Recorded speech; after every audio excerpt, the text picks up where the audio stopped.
El conflicto es inherente a los seres humanos y a su convivencia. Por lo tanto, es muy importante comprenderlo desde el aprendizaje, el desarrollo y la tolerancia.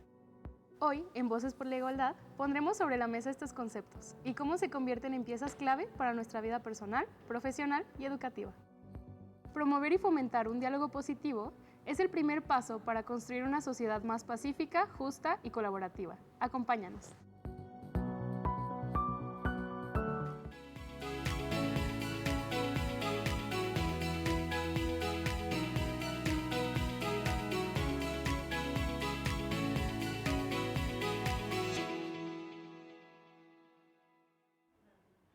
Buenos días y bienvenidos de nueva cuenta a Voces por la Igualdad. Recuerden, lo diferente nos hace iguales. Yo soy Erika Navarro y es un placer estar con ustedes en el programa correspondiente al mes de enero. Y bueno, continuamos en esta tercera etapa que se llama Súmate, en la cual vamos a estarles exponiendo, platicando algunas de las actividades que se realizan, ya sea por parte de la comunidad universitaria, por parte de los docentes, investigadores, todo esto en pro y sobre todo para sumar lo que es la promoción y difusión de los derechos humanos, la perspectiva de género y, como lo hemos visto en los últimos programas, la cultura de paz, que es un tema que se está pues casi que obligando a que se toque en las universidades por obvias razones. Es necesario que lo tratemos, que lo trabajemos, que lo conozcamos, y parte de eso pues también son los esfuerzos que realiza este programa para que ustedes conozcan más acerca de lo que ya se está haciendo y también, ¿por qué no?, nos den por ahí algunas ideas de lo que podamos también estar realizando en un futuro. Y bueno, el día de hoy el tema es puntos clave para el diálogo positivo. Yo creo que todos nos hemos encontrado en algún punto de nuestra vida en una situación conflictiva, en algún tipo de debate en la que la persona con la que estamos hablando no tenemos la misma forma de pensar, el mismo punto de vista, y bueno, de ahí es importante conocer cómo nos debemos de desenvolver, cómo podemos hacerlo de una manera positiva sin caer en conflictos y sobre todo pues que lleguemos a una resolución, ¿no? Hay que respetar a las personas, su forma de pensar, su forma de hablar, de igual manera hacia el otro lado. Y bueno, pues eso es lo que vamos a platicar el día de hoy, puntos clave para el diálogo positivo. Para eso nos acompaña, le doy la bienvenida a Elizabeth Carranza Zaragoza. Les platico un poquito acerca de ella. Ella es maestra de arte y estudiante del doctorado de estudios socioculturales con proyectos que abordan las violencias contra las mujeres a través de la literatura, y ahorita vamos a platicar con ella y nos explicará un poquito más de cuál es su labor, que además de ser docente, bueno, también está en otra área que es de conversación con la literatura, y eso también va a encajar bastante con la temática que tenemos el día de hoy. Así que sin más, los invito a que veamos la cápsula que les hemos preparado acerca del tema y regresamos con nuestra invitada.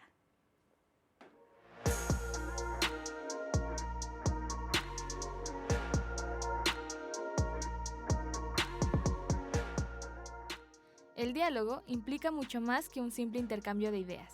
No es una conversación, es una herramienta para lograr la paz. La Organización de las Naciones Unidas enmarca el diálogo como un medio para movilizar los esfuerzos de la comunidad internacional para promover la paz y la confianza entre las naciones. Y entre otras cosas, el diálogo político, las negociaciones, el entendimiento mutuo y la cooperación. Esto a fin de lograr una paz, una solidaridad y una armonía sostenibles ante el panorama mundial, que ha provocado el desplazamiento de millones de personas a causa de conflictos bélicos, violencia, pobreza y fenómenos climáticos, y con la firme convicción de que el diálogo inclusivo es fundamental en la cultura de paz. Por esta razón, la ONU proclamó el 2023 como el Año Internacional del Diálogo como garantía de paz. Cualquier conflicto demanda un diálogo inclusivo, útil, activo y responsable. En este sentido, es necesario desarrollar habilidades y conocimientos para aprender a dialogar con los demás y propiciar diálogos constructivos. Entre ellos, la escucha activa para promover el contexto del otro, entender y reconocer que todos vemos la realidad desde diferentes perspectivas, observar a las personas e identificar sus emociones y sentimientos, y la retroalimentación inmediata.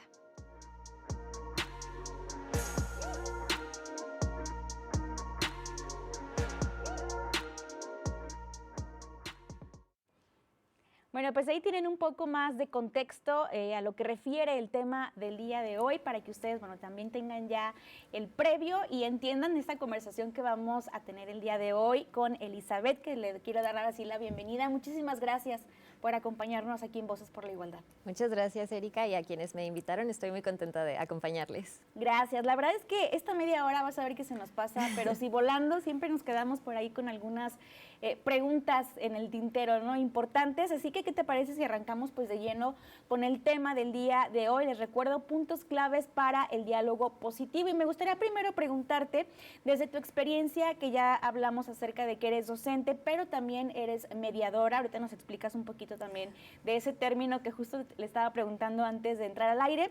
¿Qué entendemos por un diálogo positivo y por qué es tan importante hoy en día? Creo que es algo que hemos escuchado siempre, o sea, siempre el escucha, respeta, etcétera, siempre ha estado en nuestras vidas, ¿no? Pero últimamente siento que ha tomado más fuerza. ¿Por qué o a qué se debe esto? Y si nos pudieras también platicar, bueno, un poquito desde tu experiencia, ¿cómo lo vives? Claro que sí, muchas gracias. Creo que ha tomado fuerza justo porque vivimos rodeadas de mucho conflicto y entre más nos conectamos, más se presta como a estas situaciones en las que nos desencontramos, no estamos de acuerdo. Entonces, bueno, el conflicto constante requiere que pues lleguemos a acuerdos, que nos escuchemos, que nos detengamos a conocer las perspectivas. Yo creo que hablar de diálogo es hablar de escucha, de comprensión y de reconocer sesgos propios. Para mí un diálogo positivo desde mi experiencia como docente y como mediadora de lectura es entender que las otras personas tienen perspectivas diferentes y que la manera en la que yo entiendo mi mundo está necesariamente atravesada por mi contexto y mis vivencias. Y creo que el diálogo es sumamente importante porque darnos la oportunidad de escuchar esas otras visiones, pues nos permite leer el mundo de una manera más completa, que esta es una cuestión que a mí me parece muy importante, la lectura del mundo. Cuando yo me nombro mediadora de lectura, no es nada más en el sentido de asigno libros a otras personas, sino me doy la oportunidad de dialogar, de escuchar las perspectivas de esas otras personas sobre lo que leemos en conjunto, entendiendo también que esas lecturas pueden ser de nuestros entornos, de las mismas otras personas que nos acompañan en ellos. Sí, que pudieran ser incluso incómodas o pudieran desatar por ahí un debate entre las personas que están en esta convivencia. Te preguntaba acerca de lo de mediadora de lectura, ¿a qué se refiere? ¿Qué es? Para mí, ser mediadora de lectura es esta voluntad de acercarme desde la literatura, que es una de mis grandes pasiones, a tener conversaciones con las personas y a prestar el espacio para que desde la literatura pues vayamos rascándole justo a eso que tú comentas, lo que nos duele, lo que nos atraviesa, lo que nos hace felices, pero también lo que nos genera pues inquietudes, que nos hace cuestionarnos, etcétera, y que en comunidad pues permite una lectura que es colectiva y por lo tanto pues está más completa. El diálogo positivo no es algo fácil, muchas veces nos gana el impulso, nos gana el enojo, a lo mejor por ahí nos toca alguna fibra sensible, cierto comentario que otra persona hizo y esto, bueno, detona en nosotros obviamente una explosión y hacemos una respuesta no correcta, incluso hasta faltando al respeto muchas veces. En tu experiencia, ¿cómo te ha ido? ¿Has tenido alguna experiencia de este tipo, por ejemplo, en la literatura? En estos círculos en los que también has participado, que digas, híjole, aquí ya se me pusieron todos medio tensos y ya se me empezaron a pelear, ¿cómo le hago? Sí, definitivamente. Mi tema de estudio o en lo que yo me oriento es la escritura específicamente de narradoras latinoamericanas que dialogan sobre los conflictos, particularmente sobre las violencias que vivimos las mujeres. Y cuando una pone en un espacio de diálogo que las mujeres vivimos unos tipos de violencias muy específicos dirigidos a nosotras, específicamente por ser mujeres, bueno, ahí siempre hay tensión, ¿no? Claro. Siempre hay respuestas complejas. Yo soy docente de preparatoria, entonces mis estudiantes todavía están discutiendo con ellas y ellos mismos. Todavía están analizando lo que aprenden en sus casas, lo que escuchan de las personas cercanas, lo que les atraviesa, lo que les interesa. Y entonces, como hay también un diálogo interno muy potente y que está tirado hacia muchos lados, pues luego el diálogo externo puede ser también agreste. Claro. Entonces, cuestiones que escuchamos en otros lados, pero a los hombres nos matan más, tenemos que luchar por los derechos de todos, no nada más de las mujeres. O sea, cuestiones así, pues surgen, ¿no?, en estas conversaciones, y por supuesto que hay un conflicto fuerte y una confrontación de ideas poderosa. Y parte pues de esta intención de dialogarlo hacia la literatura, pues es la posibilidad de observar desde las letras, desde las perspectivas de otras personas, pues las diferentes posibilidades y distintas realidades que existen, ¿no? Y que preocupan, porque si alguien lo está poniendo sobre papel es porque le atraviesa, porque le mueve, porque le interesa.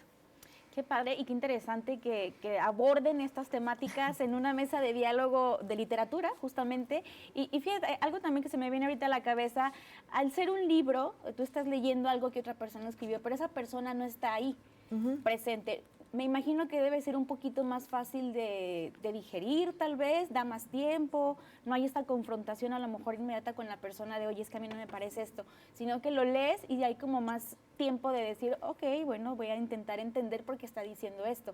No sé si facilite también un poquito eso, pues la comprensión de lo que se están dando en la plática.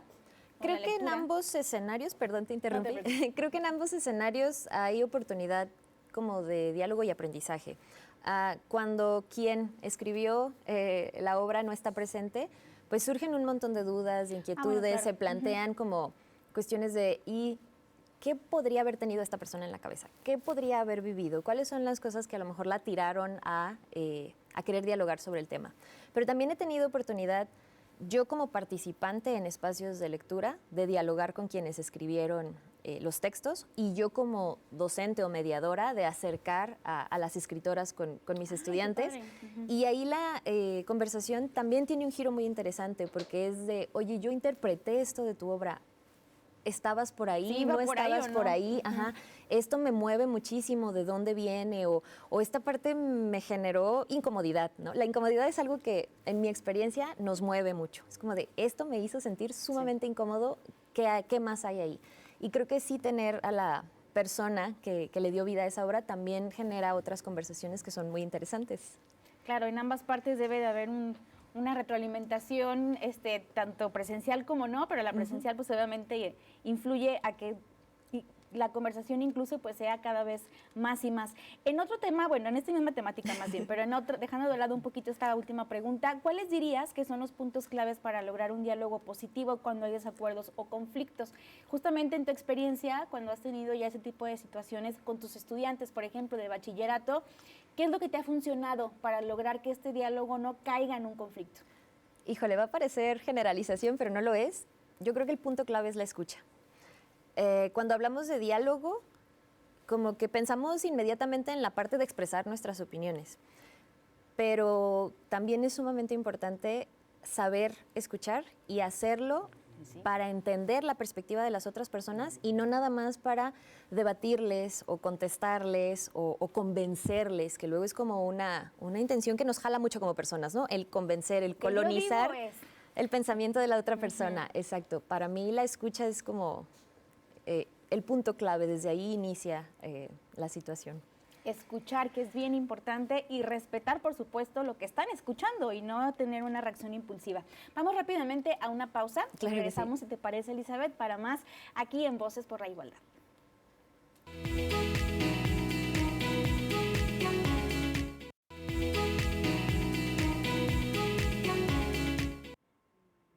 Continuamos en UATV con Voces por la Igualdad. Muchas gracias por continuar con nosotros y recuerden que también nos pueden seguir a través de plataformas digitales en UATV. Vamos a continuar con el tema y justamente en este diálogo positivo que queremos fomentar y los puntos clave para poder llegar a bueno, pues también los derechos universitarios y el protocolo de actuación ante situaciones de acoso, discriminación y violencia. Fue un curso que se impartió por parte del Departamento de Vigilancia de nuestra universidad. Vamos a ver de qué trata y cómo se fue a llevar a cabo.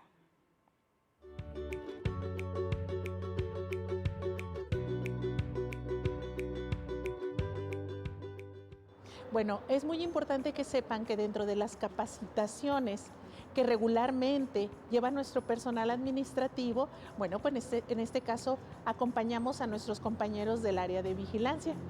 El curso consiste en que tengan herramientas más herramientas de las que ya tienen para el desempeño dentro de su área laboral. Pero también muy importante que esas herramientas también sirven para el área personal de nuestros compañeros vigilantes. ¿En qué consiste o qué temas manejamos primeramente? Bueno, punto número 1, les recordamos que existe un reglamento de la Defensoría que es el que rige nuestro actuar. Punto número 2, les recordamos que pues lo viven ellos día a día, no estamos exentos de la violencia. Entonces retomamos el protocolo de actuación ante situaciones de acoso, discriminación y o violencia.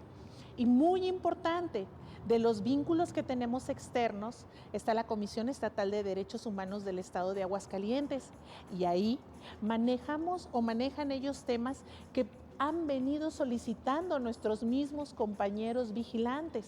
Muy importante, desde la equidad de género, desde los derechos humanos, desde cómo ellos continuar y tener más herramientas para tratar a toda nuestra comunidad universitaria, porque como sabemos, ellos son una de la primera instancia que tiene contacto con toda la comunidad universitaria. Proteger, promover y defender los derechos de toda la comunidad universitaria, estudiantes, docentes y administrativos. Saber cómo promoverlos, cómo proteger a los compañeros, estudiantes y administrativos y saber a quién acudir en caso de alguna queja por parte de la comunidad universitaria. Creo que impacta mucho en el beneficio de saber a quién acudir para cualquier acto de queja, ya sea discriminación, acoso, cualquier tipo de incomodidad que pueda tener algún estudiante, algún maestro o algún administrativo y poder orientarlo. Y es un gusto poder apoyarlos. Como ustedes saben, nuestra hermosa universidad, no nos libramos de la violencia que existe actualmente en toda nuestra sociedad. Entonces, el impacto es muy importante porque dentro de la cultura de paz, que como sabemos ya está dentro también de nuestro plan de desarrollo institucional, que no es algo nuevo, pero sí es algo necesario que tenemos que fortalecer las instituciones, esto también les da a ellos seguridad en su actuar, que son expertos, pero retomemos las herramientas necesarias para cuidar nuestros derechos y cuidar los derechos de la comunidad universitaria, que es a quien servimos. Es muy importante la preparación en estos temas, el conocimiento, el compartir también lo que aprendimos. Ya escucharon también el testimonio del vigilante y bueno, justamente saber a quién recurrir en caso de alguna situación de discriminación, de acoso, de violencia, que lamentablemente, como bien lo comentaba la maestra, pues no nos libramos de ningún lado, ¿no? Esto aplica en cualquier momento y en cualquier lugar y hay que saber cómo reaccionar y sobre todo aquí en la institución, a quién o con quién podemos acercarnos a pedir apoyo. Así que bueno, pues ahí les dejamos toda esta información también al respecto. Y continuamos con el tema, Elizabeth, y relacionado un poquito a la cápsula, me gustaría preguntarte en cuanto a nuestras emociones y nuestra reacción. Yo creo que muchas veces al momento de tener un diálogo, una plática, hacer el escucha, el receptor, etcétera, caemos en el impulso de enojarnos, de reaccionar, de incluso molestarnos. Obviamente ya de ahí puede venir violencia física, etcétera, etcétera, etcétera. Pero ¿cómo podemos intentar llevar una plática sin llegar a estos extremos? Creo que es muy fácil, somos humanos, somos viscerales, muy rápido nos calentamos, como se dice normalmente. ¿Cómo podríamos manejar eso en nosotros a manera individual para poder tener conversaciones que realmente sean retroalimentativas y que pues surja un aprendizaje, que es lo importante de un diálogo? Sí, coincido contigo en esta cuestión de que la mayoría de las veces reaccionamos desde la emoción, ¿no? Contestamos desde la emoción. Y creo que hay un obstáculo muy grande que es que la educación emocional no necesariamente se prioriza en todos los espacios. Entonces, sí, de entrada, creo que ahora lo veo más en mis amigas mamás, que están como más atentas las docentes, las familias a ello, pero no en todos los espacios es una prioridad. Entonces, sí, por supuesto que desde ahí contestamos. Y también creo que no es un error dejar que las emociones nos atraviesen, pero sí que es importante hacernos responsables de identificar nuestras emociones, nombrarlas y conocernos para saber cómo nos hacen actuar. el entender que hay emociones que nos hacen ser menos amables, menos pacientes, incluso agresivas. Podemos llegar a ser personas agresivas. Una estudiante me comentaba el otro día que su terapeuta le entregó una rueda de emociones y le pidió que identificara cómo se iba sintiendo a lo largo del día. Y se sorprendió mucho de ver tantas emociones y darse cuenta de que ella suele identificar la tristeza, el enojo, la felicidad y poco más. Y creo que es una situación en la que varias personas nos podríamos encontrar. No me parece que sea un error dejarnos atravesar por la emoción, pero sí tomarnos la pausa, y creo que en el diálogo la pausa es muy importante. Ok. La pausa de identificar. Sería una herramienta clave. Sí, la pausa y el silencio, de autoanalizarnos, ver cómo esas emociones nos están atravesando, entender que la otra persona también viene con un catálogo enorme de emociones, y entonces desde ese conocimiento, pues situarnos en un diálogo que sea más amable y más considerado, tanto conmigo como con como las otras personas. Como el dicho, ¿no? Que dice que trata como quieres que te traten. Que te traten. Y sí, o sea, efectivamente, si tú eres grosero, si tú no escuchas, si tú interrumpes, la otra persona también va a tener una reacción, obviamente, pues negativa hacia lo que tú estás hablando y el diálogo pues jamás se va a generar.